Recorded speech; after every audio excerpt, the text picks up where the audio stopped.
Pardon. Bon, on a banni des. Non, non, appelez-le. Je pense que tout ça a deux années d'incompréhension. On a une pour s'entendre très bien. Mais après, Spotuana, pour ça, la satire, qui était une idée originale de Ngai, étant Yaki, du coup, tout le monde pour ça, la Monaïe.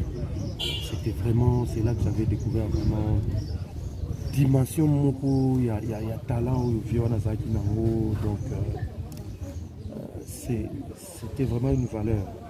Les loyaux, tu perds vraiment, on a perdu une icône, la dimension moko na habité ce qui c'est dommage que le bango na simalwa na pas comment simplement analyse politique. Bon, à commencer l'analyse politique, vous savez, un artiste professionnel, c'est un analyste, c'est un observateur de la société. Et ce qui peut susciter les autres ça peut lui pousser à s'engager pour faire bouger les choses. Je crois, l'analyse qui ras le bol. Il y a pour mon la société n'a plus pour mon abisso, les a pour avancer, il y a tout un tas de problèmes. C'est pourquoi, au-delà, il y a scène, il avait voulu porter sa voix de manière à sensibiliser les gens, de manière en tout cas à faire bouger les choses. Étiez-vous informé de sa maladie? Non, non, non, pas du tout. Combien de jours déjà? La dernière maladie, là, je n'étais pas informé. Mais il y a, je crois, 3 mois, il était hospitalisé. Quand j'avais appris, je l'avais appelé. Il ne décrochait pas. Et puis après, je crois, après 2 jours, il m'a rappelé pour me dire que non, il était vraiment dans un état critique. Et pour cette fois-ci? Mais cette fois-ci, je n'étais pas informé. Directement, la nouvelle, j'étais informé la hier que non, il était gravement malade. Il est temps de chercher à vérifier et aussitôt l'information irréparable est arrivé. Merci beaucoup. Merci. En fait, nous avons une vidéo nous avons vidéo moko boye bazo sala émission moko na seul moko boye ba mo ba commentaire belé que aliwa na ye na me oza pe vidéo mo imagine tindaki bodo après na tongo pona vidéo ala ba ke azana AG nde na landaki na tongo ba ko prendre ngaki siko ke akufi na bengi roka confirmer yango mo ngetoye cela que je joue na ye déjà to joue na ye na pièce na ye ya butu na ye abenga nga to joue une fois côté à Salomon. Avant que après une semaine, 2 semaines, ça tout le monde non, non, non, tout le monde Quels sont les meilleurs souvenirs de votre côté? Bon, souvenir à malamu ezali kaka que Kadiombo azalaki ndeko biso muninga artiste et puis à benganga na tournage na ye vraiment tant que tourner na sepelisa ye nanu namona Kadiombo ko seka ndenge wana te na sekisa ye na yete so ba acteur ne bazali awa banga ba confirmer na sekisa ye et puis première on a joué na ye donc c'est ça. Merci. Donc merci beaucoup. Mutu déjà nde azabo au bata politique baza bata nini théâtre baza déjà ba membele jamais pourquoi ko gérer likamo modèle wana batu baye baté non dans 4 jours tout ça to yebi espace à 4 jours ceux qui battent qui bandaka ezaki poison mais on aurait dit trouver une solution même na bokoko baningaki ba soigner pas biki bino kozubo te bombiye pour aller non abimaki na cadre ya fièvre ya maladie ya nungu ya grippe pour na ezaki grippe to grippe pas singa abi azaki na grippe c'était pas ça abimi na cadre oui abimi na cadre grippe asino ya bolo bana batu te grippe silaki ah bon comme l'eau mususu contrôle ça y examen contrôle après era belaka soit bela ngande na benga kanga parce que soda za maladie là et puis ceux qui malades déjà grave c'est là la sala Mais bon, aussi, herbe monique est comme grave. Pourquoi on s'est quitté au ciel? Pourquoi? Quand on est à l'hôpital, je suis clair. Quand on est à l'hôpital, il a fait combien de temps exact en hôpital? Parce que nous avons découvert encore à samedi. Bon. Pour tout le monde à découvrir la vérité, car il a fait 2 jours. Il a fait 2 semaines. 2 semaines, voilà. Vos amis t'aiment Mama B. Vos amis t'aiment Mama B. 2 semaines, 2 semaines, on a bien samedi. Et bimi l'écran 2 jours. Voilà. Vous avez caché ma nouvelle. Pourquoi? Pourquoi vos amis t'aiment Mama B? Pourquoi? Alors, la Panthère, quelle était la motivation en fait de donner cette information au grand public? En fait, ma soeur, Vivika Pina, j'ai été émotionnée. D'abord, son frère est là à mes côtés. Le jour où je te venais faire la découverte d'abord que Kadiombo était malade, je sais même pas quoi dire dans les pagailles ou quoi, je fais du désordre. Oui, je fais du désordre à ce que toujours au moins une solution, qu'on nous dise au moins où est-ce qu'est Kadiombo, parce que ça fait trop de temps, un bout de temps que Kadiombo n'est plus en ligne, il ne même pas son téléphone était éteint. Alors on devrait savoir où est-ce qu'il était. Et sa famille cachait la vérité. Et vu le désordre, que j'avais semé ici chez lui, ils étaient obligés de me calmer et me dire la vérité, comment est-ce qu'il était. Or, Kadiombo était longuement malade, nous l'apprenons maintenant là avec vous, tout de suite là. Et moi je le sais après 4 jours, et le monde entier l'a su qu'après 2 jours. Et le jour que j'avais appris cette nouvelle, la liquide diarrhée à Maï. Pendant 2 jours. Jusqu'à aujourd'hui, on a raté ce terme. Donc, appétit au lieu de rater. Appétit au lieu de rater. Voilà la mauvaise nouvelle que nous avons. Et nous avons perdu une bibliothèque. Essayez un peu de me comprendre. Moi, je n'arrive même pas oui, je à vous m'exprimer. comprends. Donc, je n'arrive pas, je ne sais pas. Mais qu'est-ce qui fait que jusqu'à maintenant, Bato Bazara Libanda et Lopango? Vous savez, cette famille, Bazalouche d'abord, premièrement, ils ont Baza Clarté. La première des choses, même si on t'a confié, au matin, on a baraté. On a portail, on a bino. On a kangi kankumba na kadena. Et portail, pardon, excusez-moi, vous comprendre. Kangi portail na kadena, mon tonnerre sauté à Koya à Kosuka Belibanda. Les gens peuvent s'impressionner, mais nous avons 10 mois si na Koya pour bafungo la portail à l'opang. Pour battre rien que dans la parcelle et non dans la maison, mais rien que dans la parcelle. Donc, il y a déjà qui est au côté. Nous attendons sa femme. Mais ne papa Kadiombo na sentinelle. Il a 2 sentinelles. La misala, 3. Je me souviens, avec son fils, je le connais trop bien, il me connaît aussi.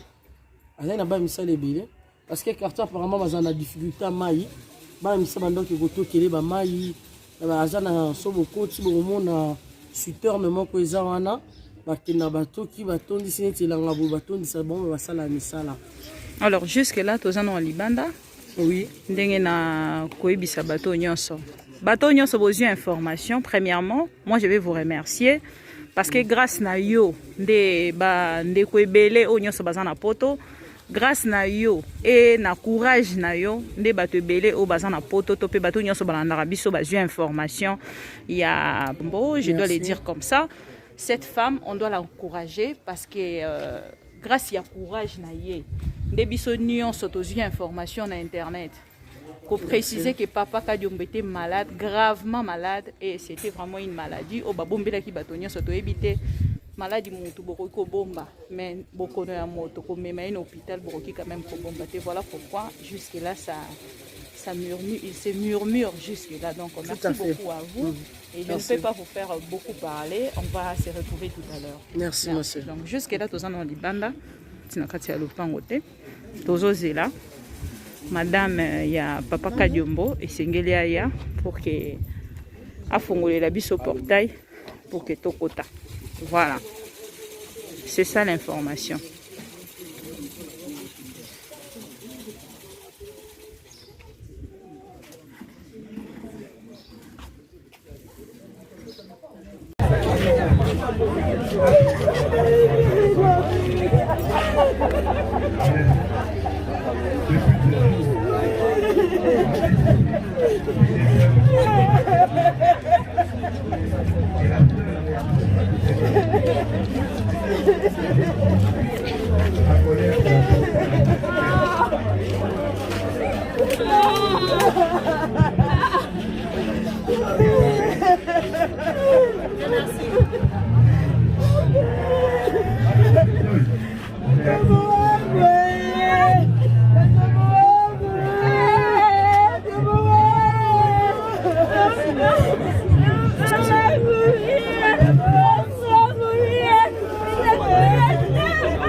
C'est pas dit que nous avons contre Katumbi, nous avons pour Katumbi, nous avons pour la Macambotali, la Congolita, non, et Tchèque.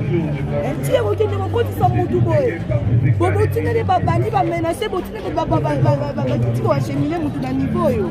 Bana bateli ba orphelin pour bino ka bolibo se pelisa Katumbi. Ata Katumbi oso bonia za président vraiment makambo boy. Tu vois comme ko menacer ba to na insécurité. Donc on le biso to za ba impolite makaba politicien. Donc on le biso que biso ba na ba libo lo ba mini. Mais aujourd'hui Max Kadiongo n'est plus. Les sièges qu'on vous a appelé parce que Joël Kadé a zo comme le bic n'avait pas qu'on m'a informé lobby. À partir de l'émission au concert de Gloria Salaki. Donc Gloria Salaki émission quand ça commence à y aller pas tout ce qu'on est pas comme combien la paix. Les boutique papa Kadiongo boy. Moi un bon ça marque la boule que le gars la le papa Kadiongo.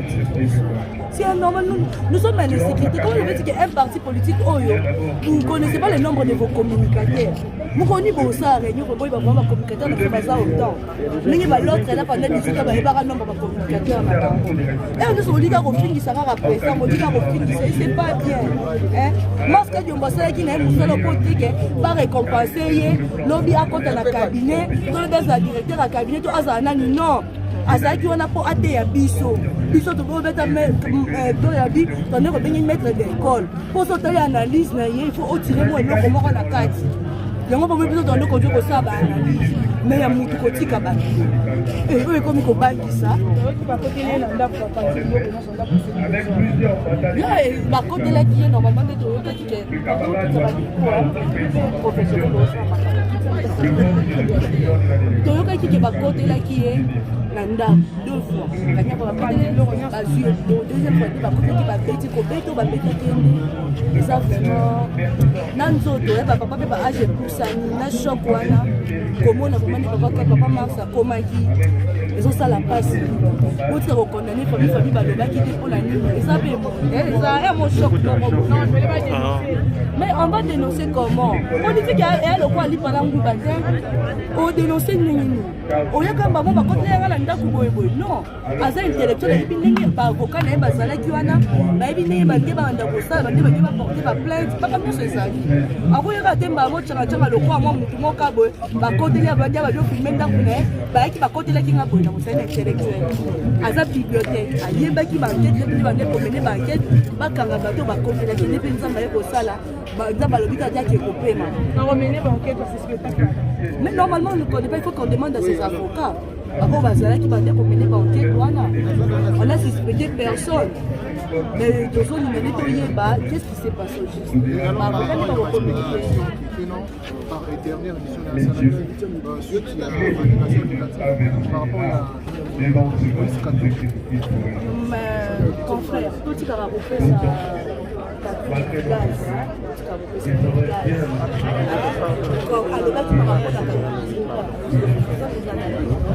quand il y a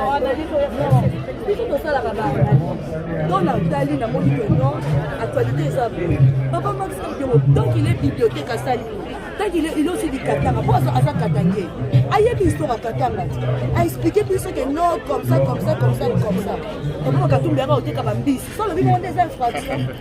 Mais ça va commerçant. Oh, ACP la tenue, est-ce que même on peut Katumbi a le dit qu'elle s'est l'idée? Pour deux, ça ne faut pas critiquer. Ça n'est pas Somba, Mandia, journaliste à prostitution billet vert. Oh, bah, ça permet de dire, CP la qui bon, nous, billet vert. Par contre, on va faire chier Katumbi. C'est Katumbi a CP la mais il y a un ministre de gouvernement. Le ministre de Baossa la Poine. Chéribo qui est dans il y a ensemble. Christopher Lukunoula, il y a ensemble. Non, qui n'a financé, quand Diombo va financer le côté, quand Diombo a vu un franc de côté, quand Diombo a pris un rôle, quand Diombo soit raté, quand Diombo a matriculé dans le ministère, oui, c'est long à la lobby, elle a matriculé dans le qui a des déplacements, quand Diombo a dit ça, vous savez, pour éveiller le peuple, pour éveiller patriotique, pour aller sa histoire à Congo. Pour se donner des histoires à Congo. Mais tu peux le dire, à soi qui m'ont et ça, comme on a le papa qui se bat la matière, c'est normal. C'est lui qui a la faut qu'on la enquête. Donc, on peut demander des bannières au Rézali qui est dans les parcours. Il y a la famille, non? Il y a ses enfants, pas de bazar, on l'a enquête. Il y a ça. On va tout battre, mais papa, c'est peut-être que ça va pas se monter ma-haut. Donc, partout, faire l'enquête, c'est anormal. Les Margot, les appels à la formation réseaux circulés, ils vont éclaircir sur la presse qui est à partir de la parce que quand on va au poison, parce que comme on y va, on peut expliquer ma chère internaute, Bayeba, Likamanini, Kadoba, ah bah normalement il va pas côté là qui choc on a roulé là papa a fait là ma baba mkuu makasi ya mwana wani foto ile la ndio kwa c'est ça là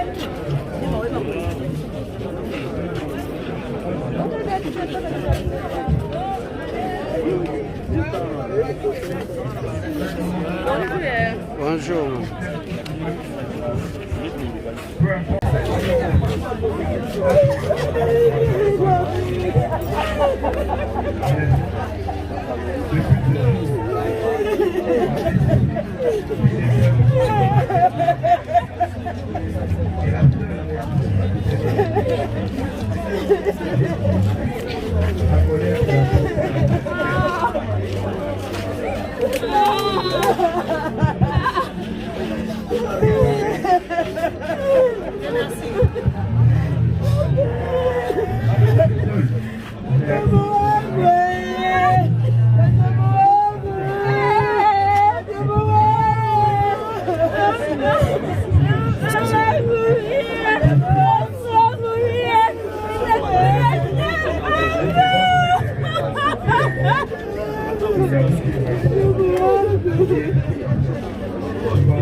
c'est pas dit que moto aza contre Katumbi te moto aza pour Katumbi aza te tozoloba nde mpona makambo etali ya congolitano ecani ti ekokende kokotisa motu boye botinele babandi bamenase botinele batiki bachemine motu na niveau oyo bana ye batali baorfele mpo bino ka bolingi osepelisa Katumbi atali Katumbi oso bolingi azala président vraiment na makambo ya boye bokomi koya komenase bato tokomi na insécurité donc tokoloba balobi biso toza baimpoli tomakaka bapoliticien donc tokoloba balobi ke biso bana na balingi kolobaloba mingi mais aujourd'hui Max Kadiombo n'est plus les sièges qu'on vous a appelé parce que Joël Kadé azokama lobi ke ngana yebaki on m'a informé lobby à partir de l'émission au concert de Gloria Salaki donc Gloria Salaki émission quand ça comment voyez les bateaux ce qu'on est pas comme combien la paix les boutiques papa Kadiombo boy moi un bon ça marque la dit que le gars la mais papa Kadiombo c'est normal nous sommes en sécurité comment vous dites qu'un parti politique oyo vous ne connaissez pas le nombre de vos communicateurs vous connaissez vos ça réunion pour voir vraiment communicateur ne pas ça autant mais l'autre là pendant 18 ans il va nombre de communicateurs et on dit qu'il sera rapprécié, on dit qu'il c'est pas bien. Parce que Diombo Salaki n'a pas de politique, va récompenser, lobby à côté de la cabinet, tout le directeur de la cabinet, tout ça, non. Azaki on a pas até à biso to go mettre dans la vie on est revenu maître d'école pour sortir l'analyse il faut tirer moi le comment on la carte yango bobe biso dans le conduire ko ça ba analyse mais ya mutu ko tika ba et eux comme ko bangisa ba kokele na ndako ba parti yo ko so ndako là ba côté là qui est normalement de to qui est professionnel toyoka kiki bakote là qui est nanda deux fois kanya ko ba azur deuxième fois bakote qui ba petit ko beto ba petit kende ça vraiment nanzoto ba papa ba age pusani na choc wana komona vraiment papa Marx akomaki ils ont ça la passe d'autres recondamner famille balobaki te pour la nuit et ça est mon choc mais on va dénoncer comment politique est le quoi li pendant ngouba on dénoncer nini oyaka mbamo bakote yanga na ndako boye non aza intellectuel et puis ba avocat na bazala ki wana ba ebine ba ke ba ndako ça ba ke ba porter ba plainte pas comme ça ezali akoyaka te mbamo changa le quoi moi mutu moka boye bakote ya bandia ba jo filmer ndako na ba ki bakote la ki nga boye na mosala intellectuel aza bibliothèque ayebaki ba enquête le ba ne ko mener ba enquête ba kanga bato ba kote la ki ne pe nzamba ye ko sala ba ba lobika ta ki ko pema na mener ba enquête c'est spectacle mais normalement on ne connaît pas il faut qu'on demande à ses avocats Avant, qui va dire qu'on menait enquête, on a suspecté personne. Mais de son numéro, qu'est-ce qui s'est passé au juste? Par éternel, suite à la validation éducative par rapport à la confrère, tout ce qui a refait ça.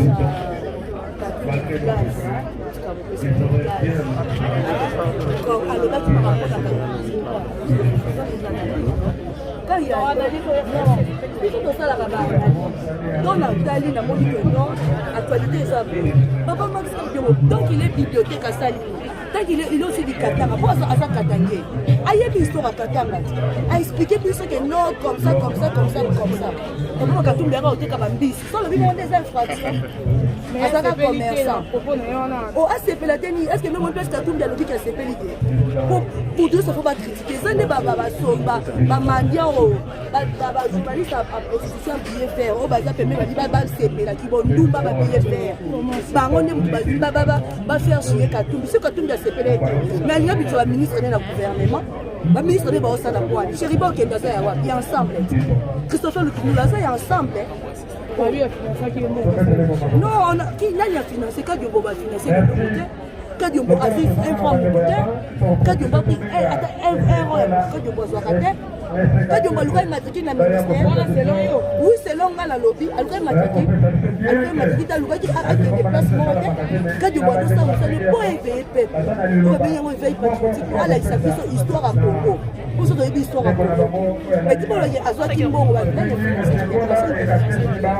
et ça comme on a le papa qui se bala na tikeli c'est normal c'est bien là ba fongola ka enquête ka donc enquête on va venir au ezali que ba ba ko qui fongola pas ça il y a la famille non il y a ses enfants ba baza on la enquête il y a ça tu vois ba to ba tikeli mais pas parce que tu as pas ça monter mao donc ba faire enquête c'est anormal le Marco les appels à information réseaux sociaux il y a une coercition par la presse qui est à côté de la poison parce que moni ba to expliquer ma chère internaute ba yeba likama nini kado ba kita ah bah normalement ba ko la qui choc on a oublié là papa a fait là ba baba mkuu wa makazi ya mwana wani kwa la ndio c'est ça là